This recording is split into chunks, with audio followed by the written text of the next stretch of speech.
आदरणीय परिवारजन नमस्कार।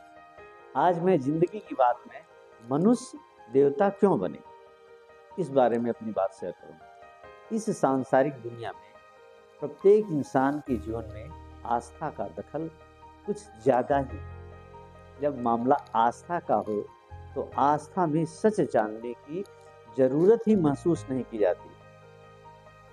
समाज के कुछ बुद्धिजीवी लोगों का यह भी मानना है कि कभी कभी आस्था में इंसान की लालच का भी कुछ अंश छिपा है। इसमें मनुष्य की मनोकामना पूरी करने का भी भ्रम बना रहता है। मनोकामना पूर्ण हो, मनुष्य से बड़ा ईश्वर है, खुदा है, यीशु है। ऐसी मान्यता सदियों से चली आ रही है। ऐसे में ईश्वर को ईश्वर ही माने, बस इसका यथार्थ यही है। इसके कई दर्शन हैं, स्कूल ऑफ थॉट्स हैं।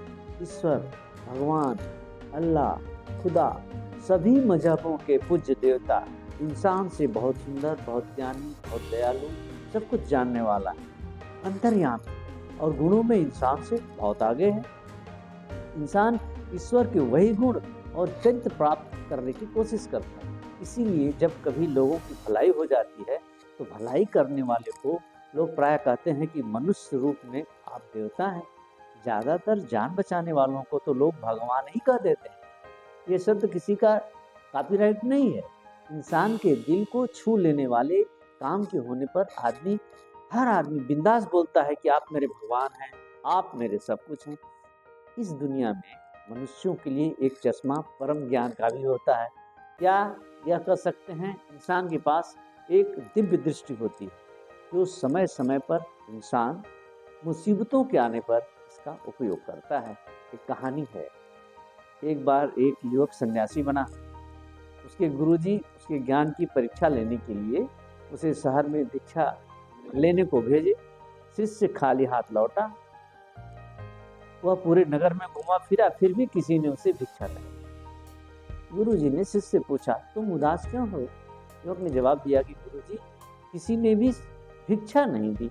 गुरुजी ने उसे एक चश्मा दिया और कहा, इसे लगाकर जाओ, अब की बार सच्चे मनुष्य से ही भिक्षा लेना। शिष्य ने चश्मा पहन लिया। उसे उस समय बहुत हैरत हुई कि जो भी उससे टकरा रहा था वह मनुष्य की देह में कुत्ता, बिल्ली, सांप, छछूंदर, शेर, बाघ, चीता नजर आ रहा था। कोई किसी से लड़ रहा है और कोई किसी को काट रहा है, कोई किसी को धोखा दे रहा है। उसे एक भी सच्चा इंसान नहीं दिखा। वह बिना भिक्षा के लौटा है। गुरु ने फिर प्रश्न किया, तुम्हें आज भी कोई सच्चा इंसान दिखाई नहीं दिया? शिष्य ने कहा, हाँ गुरुजी, ऐसा ही हुआ, कोई सच्चा इंसान नहीं दिखाई दिया। गुरुजी बोले, आज फिर नगर में जाओ और ध्यान से देखना, मनुष्य की एक ही जाति होती है, वह है मनुष्यता। जिस व्यक्ति में मनुष्यता दिखे उससे भिक्षा ले लेना। युवक भिक्षु घूमता रहा और निराश होकर लौट ही रहा था। तभी एक मोची को आते हुए देखा। वह जूते बना रहा। खड़ा होकर प्रणाम करते हुए उसने कहा, महात्मा जी, आप भूखे होंगे, चलिए मैं आपको भोजन करा देता हूँ। भिक्षु तैयार हो गया। मोची ने एक जोड़ी जूता तैयार किया था। वह उसके साथ चल पड़ा। रास्ते में उसने यह भी सोच लिया कि आज वह जूता बिकेगा तो इसके पैसे से मैं इसको भोजन कराऊंगा, साधु को, और दान दे दूंगा। भोजन करने के बाद वे दोनों लौट ही रहे थे। वहाँ से नगर का बादशाह राजा गुजर रहा था। राजा ने इन जूतों को मोची से खरीद लिया और 1 लाख चांदी के रुपए दिए। मोची ने उन रुपयों को साधु को ले जाने को कहा। साधु ने मना कर दिया। मोची भी अपनी प्रतिज्ञा पर अडिग था। अंत में उसने वे रुपए राजकोष में जमा करा दिए। फिर वापस आश्रम लौट आया। गुरुजी ने पूछा, क्या आज तुम्हें कोई मनुष्यता रखने वाला भक्त मिला? शिष्य ने सारी बातें बताई। सारी बातें सुनकर उसके गुरु बोले, बेटा, अब भी तुम भूल कर रहे हो।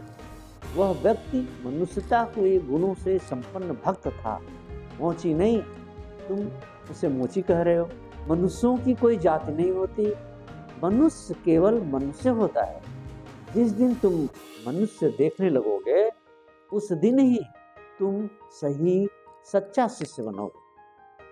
जय हिंद, जय भारत के लोग, नमस्कार।